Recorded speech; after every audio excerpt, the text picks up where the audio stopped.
Member Pence, for scheduling this Members' Day and sitting up there and listening so much. I appreciate that very much. Okay. I don't have water on my list, but I do want to mention water very briefly. We have a little bit of a problem on the Colorado River and would appreciate all of the 7 basin states would like to see some of that addressed through this process. I would like to highlight one of the problems impacting Arizona's 1st Congressional District. In the past, this committee has addressed many of the infrastructure issues impacting my district, and I thank you for that, and other parts of the country. And I hope we can continue that work in a bipartisan effort. In Arizona, the Indian School Bus Route Maintenance Program has enabled young students to receive educational opportunities that were once unavailable. The program was funded at only $1.8 million annually. More than 9,000 miles of road, or 2/3 of public roads on the Navajo Reservation, are unpaved. These roads can become impassable during snowy and rainy weather. In fact, it's frequent that it happens. We can't get the elderly folks to hospitals without helicopters. We can't get the kids to school safely, and it takes a long time, up to a week sometimes, for them to be able to get to school.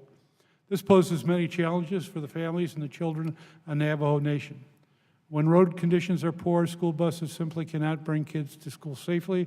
Navajo children repeatedly find themselves stranded without any way to get to their classroom.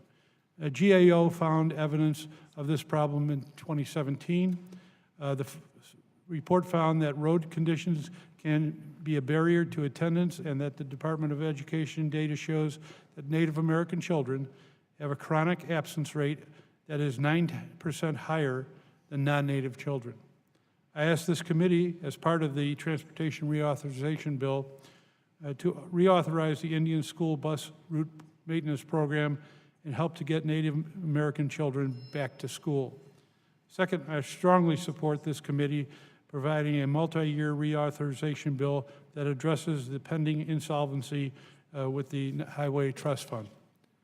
In its current state, the Highway Trust Fund will run out of money in 2021, which will force Arizona to severely cut its expenditures and negatively impact its ability to respond to emerging needs in 2022.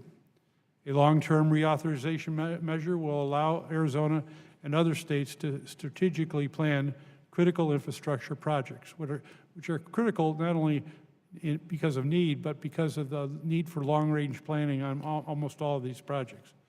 I also support bringing back flexibility to Highway Safety Improvement Fund programs, and also the law currently requires the program funds can only be spent on infrastructure construction projects, which is again problematic. However, allowing the funds to be used on education and safety enforcement programs will also help reducing highway injuries and fatalities. Additionally, I support allowing state highway departments to transfer funds between programs to meet emerging needs. This would give states another tool when meeting budget constraints. Finally, I would like to express my support for changing the law which prohibits commercial activities on interstates built after 1960. This unfair prohibition negatively affects highway systems in western states more because their highways developed later in time than in the east.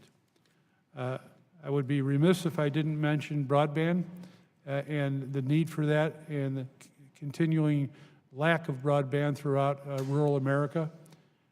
And in fact, as G5 starts to become more prevalent, the gap between rural areas and urban areas is going to increase significantly if we don't address the problem.